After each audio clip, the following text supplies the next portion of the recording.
Hello বন্ধুরা, চা তো আমরা সবাই খাই, কিন্তু কখনো কি ভেবে দেখেছেন চায়ের শুরুর গল্পটা আসলে কি? বা চায়ের উৎপত্তি বা কিভাবে হলো? অথবা চা সারা বিশ্বে কিভাবে ছড়িয়ে পড়লো? সাল ১৬৬২, ইংল্যান্ডের রাজার সাথে বিয়ে হয় পর্তুগিজ এক রানীর। বিয়ের পর রানীকে আটলান্টিক পাড়ি দিয়ে নিয়ে আসে ইংল্যান্ডে। আর তখন শ্বশুরবাড়ি এসে রানী টায়ার্ড হয়ে এক কাপ চায়ের আবদার করলেন। কিন্তু সমস্যা হইল, তখন ব্রিটেনে কেউ জানতই না যে চা জিনিসটা আসলে কি, এটি কি বা কোথায় থাকে এটি। অনেক খুঁজেও চা না পাওয়ায় ওই দিন আর রানীকে চা খাওয়ানো সম্ভব হয়নি। কিন্তু এর পরেই মাত্র ১৮০ বছরের ব্যবধানে ব্রিটেন হয়ে ওঠে সবচেয়ে বেশি চা খাওয়া জাতি হিসেবে। অবাক করা বিষয় হলো, তখন একদিনে প্রায় ১০ কোটি কাপেরও বেশি চা পান করা হতো এই ব্রিটেনে। ব্রিটেন একমাত্র দেশ যে চায়ের জন্য ২টা যুদ্ধ পর্যন্ত করেছে, ৫০,০০০-এরও বেশি মানুষ খুন হয়েছে শুধুমাত্র এই চা খাওয়া নিয়ে। অবাক করা বিষয়টি, যেখানে একটা সময় ব্রিটেনের কেউ জানতই না চা জিনিসটা আসলে কি, সেখানে এই চাই একসময় ব্রিটেনের ন্যাশনাল ড্রিঙ্ক হয়ে যায়। এরপর শুরু হয় পুরো দুনিয়ায় চা খাওয়া। আমাদের মধ্যে অনেকেই ভাবে চা যেহেতু ব্রিটেন জনপ্রিয় করেছে, সেহেতু চা হয়তো ব্রিটিশদের আবিষ্কার, কিন্তু আসলে এমনটি নয়। দুনিয়াতে যে চা বলে একটা জিনিস আছে, সেটা ব্রিটিশরা জানতই না। ব্রিটিশরা তখন পান করত কফি অথবা বিয়ার। ঘটনাটা ঘটে খ্রিস্টের জন্মের প্রায় ৩,০০০ বছর আগে। চায়নায় এক লোক পানি গরম করছিল। সেদিন আবহাওয়া একটু খারাপ থাকায় বাতাস হচ্ছিল। হঠাৎ করে একটা পাতা উড়ে এসে ওনার সিদ্ধ করা পানিতে পড়ে। পানিতে পড়ার পর পানির রং সাধারণ থেকে একটু বদলাতে শুরু করে। লোকটা আগ্রহ নিয়ে দেখতে লাগলো যে পাতাটি পড়ার পর পানির কালার হয়ে যাচ্ছে।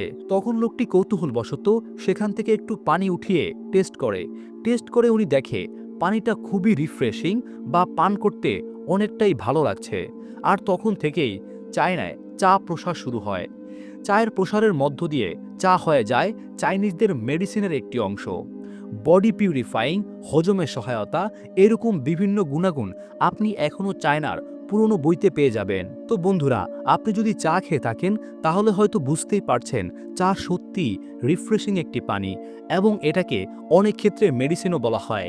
চা কিন্তু তখনও কোনো সাধারণ পানি হিসেবে খাওয়া হতো না। চা খাওয়া হতো মেডিসিন হিসেবে, কোনো পেট খারাপ বা অন্য কোনো কারণে। পুরো পৃথিবীর অন্য কোথাও কিন্তু চা বলে যে একটা জিনিস আছে, সেটা কেউই জানতো না। আর তখন চায়নার কিছু লোক জাপানে উপাসনার জন্য যাইতো। তারা তাদের রিফ্রেশমেন্টের জন্য সাথে করে কিছু চা নিয়ে যাইতো। তারা সেখান থেকে তাদের পরিচিত কিছু মানুষদেরকে চা দিত। এভাবে আস্তে আস্তে চা ছড়িয়ে পড়ে পুরো এশিয়ায়। ওই সময় পর্তুগিজরা ও ডাচরা চায়নার সাথে ব্যবসা করত, তাই তারা চায়নায় আসা যাওয়া করত। তারা সাধারণত মশলা ও সিল্ক নিত চায়না থেকে। তখন চায়নার মানুষ তাদের সাজেস্ট করে, তোমরা তো এমনিতেই মশলা নিচ্ছ, আমাদের এখানে চা বলে একটা জিনিস আছে, তোমরা চাইলে এটি নিতে পারো, আমরা খুবই সস্তায় দিব। কারণ চা তখনও চায়নায় খুবই সহজলভ্য ছিল। চায়নার মানুষ জানতই না এই চাও এতটা মূল্যবান হয়ে উঠবে। প্রথম দিকে তারা চা ইম্পোর্ট করত বড়লোকদের জন্য, কারণ চা তখন ওই দেশের বড়লোক মানুষদের কাছে বিক্রি করা হতো। তো চা মেনলি তখন খাওয়া শুরু করে পর্তুগিজ এবং ডাচদের বড়লোক মহিলারা। তখন বাড়িতে যদি অন্য কোনো বড়লোক মহিলারা আসতো, তাহলে তাদেরকে সমাদর করা হতো চা দিয়ে। কিন্তু চা এতটাই বিশেষ ছিল, চা তখন কেউই বাড়ির চাকর বাকর দিয়ে বানাতো না, নিজেরা বানাতো এবং খেত। আর এভাবে চা একটি হ্যাবিট হয়ে যায়। আর এই হ্যাবিট থেকেই একটা সময় রানীর অভ্যাসেও পরিণত হয়, যেই রানীর কথা আমরা ভিডিওর প্রথমে বলেছি। এভাবে ডাচ ইস্ট ইন্ডিয়া কোম্পানি পর্তুগিজদের কাছে চা নিয়ে আসে এবং ডাচ ইস্ট ইন্ডিয়া কোম্পানি বড়লোক হতে শুরু করে। এটা দেখে তারা ভাবে যে আমরাও কিছু চা নিয়ে আসি ব্রিটিশ কিংডমের ভিতরে, এবং তারা বিশেষ করে মহিলাদের বলা শুরু করে চা খাওয়ার জন্য এবং তাদের জানানোর জন্য যে চা তাদের কাছে কেমন লাগে। আর সবথেকে মজার ব্যাপার হলো টি পার্টি, কিটি পার্টি, এই শব্দগুলো ওই সময় থেকেই এসেছে। তখন বড়লোক মহিলারা সবাই একসাথে বসে চা খেত এবং আড্ডা দিত। এখন প্রশ্ন হলো, কিভাবে বড়লোকদের এই খাওয়ার জিনিসটা ও এত দামি একটা জিনিস সাধারণ মানুষ খাওয়ার জিনিস হয়ে গেল? তখনকার সময় মেয়েরা খেত চা, তাও বড়লোক, আর ছেলেরা খেত কফি বা বিয়ার। কিন্তু সমস্যাটা ছিল কফি তৈরি করা কঠিন ছিল তখনকার সময়, কারণ তখন কফির যে আমরা গুঁড়ো খাই সেটি খুব সহজেই পাওয়া যেত না। ও বিয়ার বা মদ খেলে মানুষ মাতলামি করত। আর তখন যেহেতু ছেলেরা কাজ করত, তাদের লং টাইম কাজের জন্য তারা বিভিন্ন পানীয় খেত। কিন্তু এগুলো খেলে তো সময় এবং কাজ দুটারই প্রোডাক্টিভিটি কমে যায়। তাই তখন কারখানার মালিকরা চিন্তা করলো এগুলো বাদ দিয়ে মহিলারা কি যেন একটা জিনিস খায় গরম পানির সাথে পাতা, এবং সেটি খেলে রিফ্রেশিং লাগে এবং কাজে এনার্জি পাওয়া যায়। তারা আরও দেখলো সেই পানির সাথে যদি চিনি দেওয়া হয় তাহলে সেটি আরও বেশি রিফ্রেশিং লাগে, কারণ চিনিতে অনেক সুগার আছে।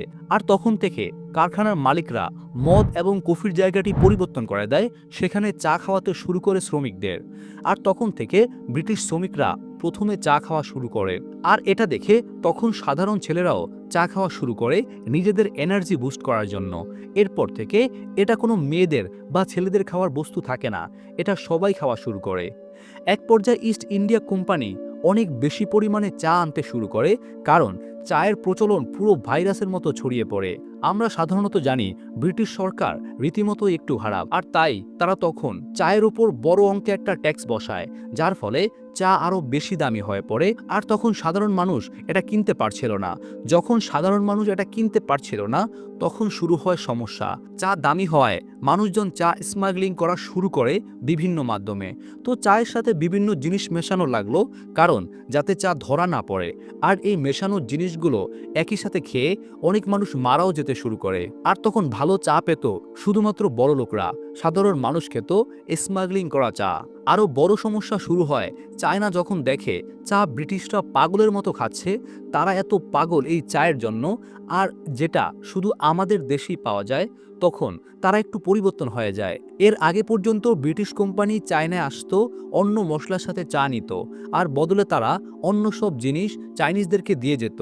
কিন্তু চাইনিজ ব্যবসায়ীরা বলা শুরু করে এখন থেকে আমাদের থেকে চা নিতে হলে আমাদেরকে সিলভার দিয়ে নিতে হবে, কারণ আমাদের চা খুবই ভ্যালুয়েবল।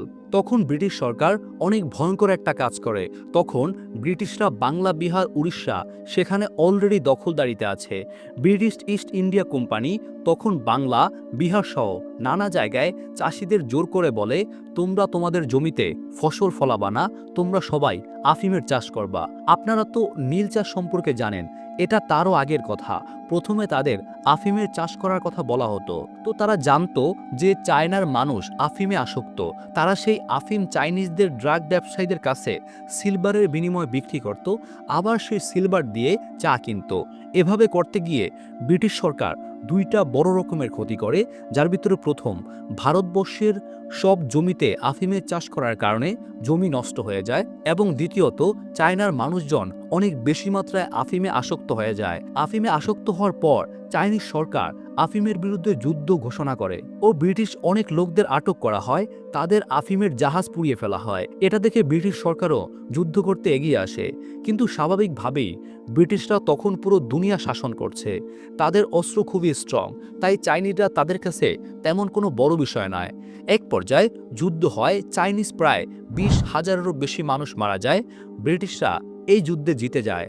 তার সাথে তারা হংকংও দখল করে, যেখানে সবগুলো পোর্ট খুলে দিয়ে তারা সেখানে আফিমের জাহাজ ভেড়ায় এবং সেখান থেকেই বিজনেস করা শুরু করে। কিন্তু তা অনেক ঝামেলা হয়। পরে ব্রিটিশ মানুষজন ভাবা শুরু করে, আমরা পৃথিবীর অনেক অংশের মালিক, আমরা যদি জানতে পারি চা কিভাবে তৈরি হয় বা চা কিভাবে ফলায়, তাহলে চায়নার থেকে আমাদের আর চাইতে হবে না। তাই তারা রবার্ট ফরচুন নামে এক ব্যক্তিকে চায়না স্পাই হিসেবে পাঠায়। তার কাজ সেখানে চা ফলানো শিখে আসবে।